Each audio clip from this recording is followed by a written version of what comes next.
The Wonderful Adventures of Nils by Selma Lagerlöf. Translated by Velma Swanston Howard. The Trip to Öland. Sunday, April 3rd. The wild geese went out on a wooded island to feed. There they happened to run across a few gray geese who were surprised to see them, since they knew very well that their kinsmen, the wild geese, usually travel over the interior of the country. They were curious and inquisitive, and wouldn't be satisfied with less than that the wild geese should tell them all about the persecution which they had to endure from Smirre Fox. When they had finished, a gray goose, who appeared to be as old and as wise as Akka herself, said: "It was a great misfortune for you that Smirre Fox was declared an outlaw in his own land. He'll be sure to keep his word and follow you all the way up to Lapland. If I were in your place, I shouldn't travel north over Småland, but would take the outside route over Öland instead, so that he'll be thrown off the track entirely. To really mislead him, you must remain for a couple of days on Öland's southern point. There you'll find lots of food and lots of company. I don't believe you'll regret it if you go over there." It was certainly very sensible advice, and the wild geese concluded to follow it. As soon as they had eaten all they could hold, they started on the trip to Öland. None of them had ever been there before, but the gray goose had given them excellent directions.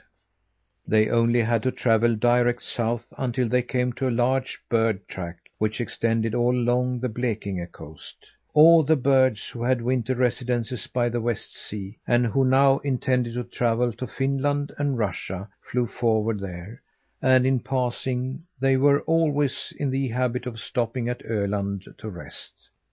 The wild geese would have no trouble in finding guides. That day it was perfectly still and warm, like a summer's day, the best weather in the world for a sea trip. The only grave thing about it was that it was not quite clear, for the sky was gray and veiled.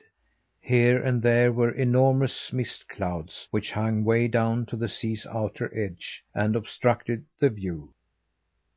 When the travellers had gotten away from the wooded island, the sea spread itself so smooth and mirror like that the boy, as he looked down, thought the water had disappeared.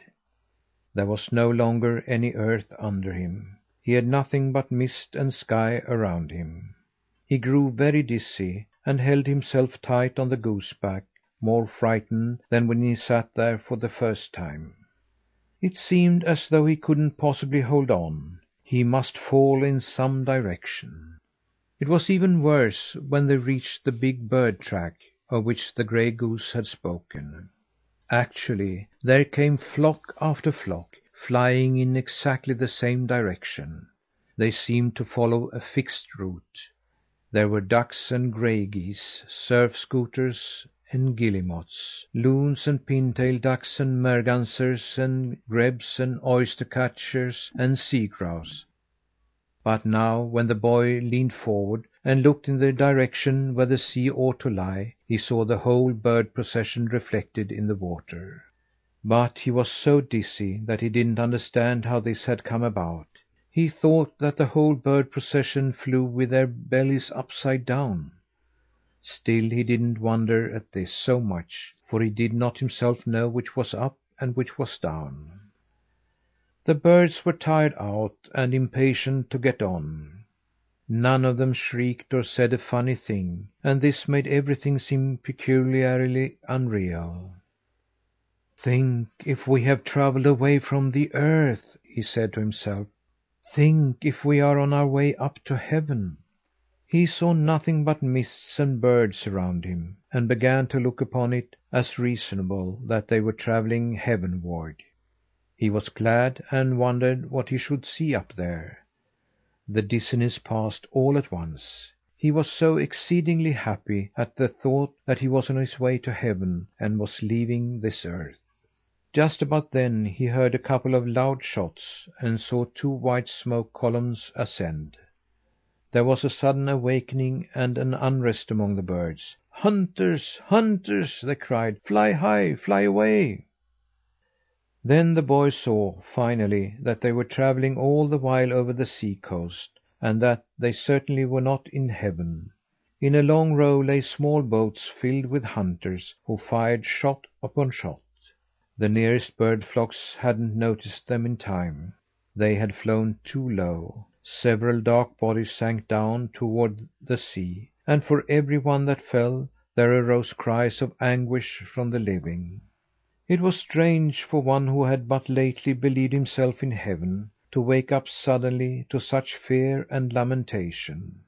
Akka shot toward the heights as fast as she could, and the flock followed with the greatest possible speed. The wild geese got safely out of the way, but the boy couldn't get over his amazement. To think that anyone could wish to shoot upon such as Akka and Yksi and Kaksi and the goosey gander and the others! Human beings had no conception of what they did.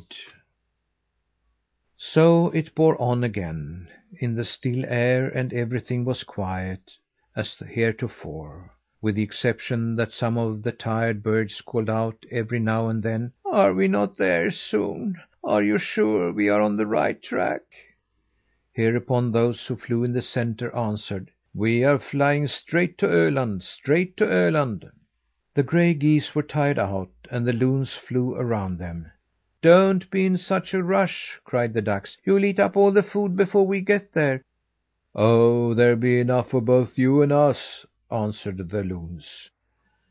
Before they had gotten so far that they saw Öland, there came a light wind against them. It brought with it something that resembled immense clouds of white smoke, just as if there was a big fire somewhere. When the birds saw the first white spiral haze, they became uneasy and increased their speed. But that which resembled smoke blew thicker and thicker, and at last it enveloped them altogether.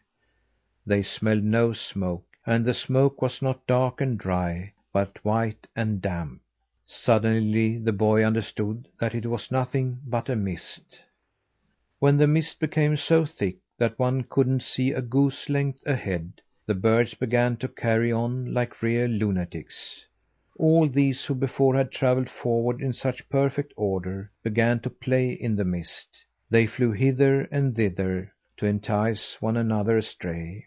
"Be careful!" they cried. "You're only travelling round and round. Turn back, for pity's sake! You'll never get to Öland in this way."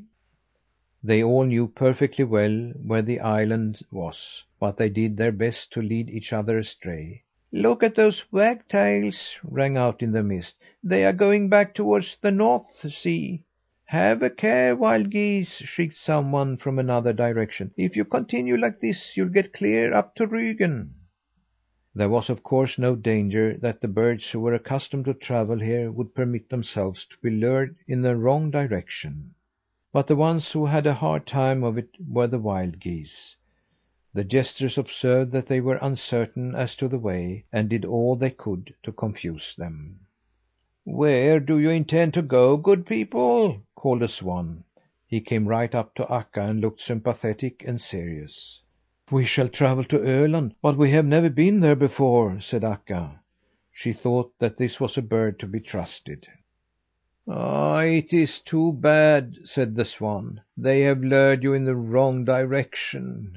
You are on the road to Blekinge. Now come with me and I'll put you right." And so he flew off with them, and when he had taken them so far away from the track that they heard no calls, he disappeared in the mist. They flew around for a while at random.